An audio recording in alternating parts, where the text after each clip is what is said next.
व्यास जी समस्त संसार के परम गुरु हैं। प्राणियों को परमार्थ मार्ग दिखाने के लिए ही उनका अवतार हुआ था। वेदों का विभाजन एवं महाभारत का निर्माण करके भी वेद व्यास जी का चित्त प्रसन्न नहीं हुआ था। वे सरस्वती के तट पर खिन्न बैठे थे। उन्हें स्पष्ट भान हो रहा था कि कार्य अभी अधूरा है, क्योंकि कलयुग में प्राणियों की प्रवृत्ति ना तो वैदिक धर्म तथा यज्ञ आदि में रहेगी और ना वे धर्म का ही आचरण करेंगे। राधे राधे। कैसे हैं आप लोग? ईश्वर कृपा से आप सब अच्छे होंगे। ईश्वर सब पे कृपा बनाए रखे, सबका कल्याण करे। आज मैं बताने जा रही हूँ कि गुरु पूर्णिमा हम कब और क्यों मनाते हैं। इस दिन हमें क्या करना चाहिए और क्या नहीं करना चाहिए। गुरु पूर्णिमा की विस्तृत जानकारी हम आपको देने जा रहे हैं और कहानी भी आपको बताने जा रहे हैं। गुरु पूर्णिमा की क्या कहानी है, जैसा कि हमारे वेदों में लिखा हुआ है। तो चलिए अब चलते हैं, बताते हैं आपको गुरु पूर्णिमा क्यों मनाते हैं, कब और क्यों मनाई जाती है। जो आषाढ़ मास की जो शुक्ल पक्ष की पूर्णिमा होती है, उसको गुरु पूर्णिमा तिथि के नाम से जानते हैं। इस दिन बैसाखी पूर्णिमा भी कहा जाता है इस दिन को, क्योंकि बैसाख मास की जब पूर्णिमा होती है ना, इसलिए इसको बैसाखी भी कहा जाता है। और गुरु पूर्णिमा के दिन महर्षि व्यास जी का जन्म हुआ था। जो वेद व्यास जी थे ना, उनका जन्म हुआ था। उनके सम्मान में ही हर वर्ष आषाढ़ शुक्ल जो आषाढ़ मास की शुक्ल पक्ष की पूर्णिमा को गुरु पूर्णिमा मनाते हैं। वेद उपनिषदों और पुराणों में प्रयन करने वाले वेद व्यास जी को समस्त मानव जाति का गुरु माना जाता है। ये जो वेद व्यास जी हैं, व्यास जी तो वो तो सभी के गुरु हैं और उनको समस्त मानव जाति का गुरु माना जाता है। और बहुत से लोग व्यास जी के चरित्र का पूजन एवं उनके द्वारा रचित ग्रंथों का अध्ययन करते हैं। व्यास जी का तो नाम आप लोगों ने सुना ही होगा। तो बहुत से लोग अपने अपने अपने गुरुओं की धूप दीप पुष्प अक्षत चंदन आदि से पूजा करते हैं। और शास्त्रों में गु का अर्थ बताया गया है। अंधकार, जो अंधकार है वो गु का अर्थ है, और रू का अर्थ होता है उसका निरोधक। यानी कि इसलिए कहा जाता है कि गुरु अज्ञान कहा जाता है, गुरु अज्ञान का ज्ञानांजन रूपी सीख से हमें निवारण करते हैं, अज्ञान का निवारण करते हैं और ज्ञान हमें अर्जित करते हैं, ज्ञान हमें सिखाते हैं। अर्थात अंधकार को हटाकर प्रकाश की ओर ले जाने वाले को ही गुरु कहा गया है। जो हमें किसी चीज़ का ज्ञान करा दे वही हमारा गुरु है। और गुरु को ब्रह्म कहा गया है, क्योंकि जिस प्रकार से यह जीवन का सृजन करते हैं, ठीक उसी प्रकार से गुरु शिष्य का सृजन करते हैं और हमारी आत्मा को ईश्वर रूपी सत्य का साक्षात्कार गुरु ही कराते हैं।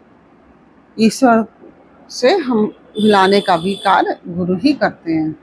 और शास्त्रों में गुरु पूर्णिमा के दिन सुबह स्नान आदि करके भगवान विष्णु शिव की पूजा करने के बाद वेद व्यास की पूजा करें। इसके बाद अपने अपने गुरु की पूजा करें। और वेद व्यास जी कौन थे, यह कहानी मैं आपको बताने जा रही हूँ। वेद व्यास जी कौन थे, यह मैं जानकारी आपको बता रही हूँ। वेद व्यास जी श्री पराशर मुनि और माता सत्यवती के अंश से आषाढ़ मास की पूर्णिमा को लगभग 3000 ईसा पूर्व में प्रकट हुए थे। प्रकट होते ही माता की आज्ञा लेकर तप करने को चले गए। जैसे ही प्रकट हुए तुरंत ही वो आज्ञा लेकर माता से तप करने के लिए चले गए। हिमालय की गोद में भगवान नर नारायण की तपोभूमि है, नर नारायण की बद्रीवन में संभाप्रास में जो बद्रीवन का समप्रास क्षेत्र है उसमें अपना आश्रम बनाया। यज्ञ की संपूर्ति के लिए उन्होंने वेदों को 4 भागों में यानी कि ऋग्वेद, यजुर्वेद, सामवेद और अथर्ववेद विभक्त 4 भागों में विभक्त किया वेदों को। वेदों के विभाजन करने के कारण व्यास जी वेद व्यास के नाम से प्रसिद्ध हुए, तभी से इनका नाम वेद व्यास जी कहा जाने लगा। ज्ञान के इन 4 ऋत्विक कर्म कराने वालों के लिए उनके उपयोग में आने वाले मंत्रों का पृथक पृथक वर्गीकरण कर दिया। इस प्रकार वेद 4 भागों में विभक्त हो गया। वेद व्यास जी ने देखा कि वेदों के पठन पाठन का अधिकार तो केवल कुछ ही श्रेष्ठ लोगों तक रहेगा, इसलिए उन्होंने सरल भाषा में महाभारत की रचना की। उसका विस्तार करने के लिए महाभारत की रचना की। व्यास जी समस्त संसार के परम गुरु हैं। प्राणियों को परमार्थ मार्ग दिखाने के लिए मतलब परमार्थ का मार्ग दिखाने के लिए ही उनका अवतार हुआ था।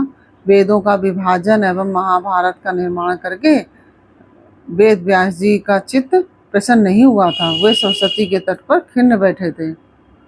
ये स्पष्ट भान हो रहा था कि उनका कार्य अभी अधूरा है, क्योंकि कलयुग में प्राणियों की प्रवृत्ति ना तो वैदिक धर्म तथा यज्ञादि में रहेगी और ना वे धर्म का ही आचरण करेंगे। इसी चिंता में बैठे थे, तब तक वहाँ नारद जी आ गए। देवर्षि नारद जी ने चिंता का कारण पूछा और फिर श्रीमद् भागवत का उपदेश दिया। देवर्षि नारद जी के चले जाने के पश्चात भगवान वेद व्यास जी ने श्रीमद् भागवत को 18 सहस्त्र श्लोकों में अभिव्यंजित किया। इसके श्रवण मात्र से पुरुषोत्तम भगवान श्री कृष्ण के प्रति परम प्रेममयी भक्ति हो जाती है, जिससे जीव के शोक मोह और भय नष्ट हो जाते हैं। वेद व्यास की पत्नी का नाम आरुणि था। इनसे उत्पन्न पुत्र थे बाल योगी सुखदेव जी महाराज। सुखदेव जी का नाम तो आप सभी लोगों ने सुना ही होगा। इन्होंने ही श्रीमद् भागवत की पुनरावृत्ति की। जीव का परम कल्याण श्रीमद् भागवत के श्री चरणों में चित्त लगा देने में ही है, तभी जीव का कल्याण होता है। व्यास भगवान अमर हैं, नित्य हैं। वे उपासना के सभी मार्गों के आचार्य हैं और अपने संकल्प से वे सभी परामर्श के साधकों की निष्ठा का पोषण करते हैं। व्यास जी ने 18 पुराण, श्रीमद् भागवत, ब्रह्मसूत्र, मीमांसा और महाभारत की रचना की। श्रीमद् भागवत गीता विश्व के सबसे बड़े महाकाव्य महाभारत का ही अंश है। जो श्रीमद् भगवत गीता है वह विश्व के सबसे बड़े महाकाव्य महाभारत का ही अंश है। गुरु पूर्णिमा का प्रसिद्ध पर्व वेद व्यास जी की जयंती के उपलक्ष्य में मनाया जाता है। और इस तरह से यह जानकारी मैंने आपको दी, और यह जानकारी आपको कैसी लगी यह मुझे कमेंट बॉक्स में अवश्य बताइए। आप लोग कमेंट नहीं करते, क्या आपको अच्छा नहीं लगता हमारा बनाना वीडियो? आपको वीडियो समझ में नहीं आ रहा है इसलिए नहीं है आप लोग कमेंट करते हैं? क्यों नहीं करते हैं आप? ये मुझे कमेंट बॉक्स में अवश्य बताइए। तो मान लीजिए जो त्रुटि होगी वह मैं सुधार लाने की कोशिश करूँगी उसमें। तो आप यह तो बताइए, मुझे भी तो पता होना चाहिए ना कि मैं किस जगह मतलब कैसा बना रही हूँ जो आप लोग को समझ नहीं आ रहा है, क्या कारण है, क्यों आप कमेंट नहीं कर रहे हैं। और यदि आपने हमारे चैनल को सब्सक्राइब नहीं किया तो प्लीज़ हमारे चैनल को सब्सक्राइब कर लीजिए और बेल आइकन बटन अवश्य दबा दीजिए, जिससे कि हमारे आने वाले सारे वीडियोस आपको प्राप्त हो सकें। फिर मिलते हैं आपसे अगले वीडियो में एक नई कहानी, एक नई जानकारी के साथ। तब तक के लिए राधे राधे। बोलो गुरुदेव भगवान की जय, बोलो वेद व्यास जी की जय, बोलो सुखदेव महाराज की जय। आप सभी को गुरु पूर्णिमा पर्व की और बैसाखी पूर्णिमा की हार्दिक शुभकामनाएं।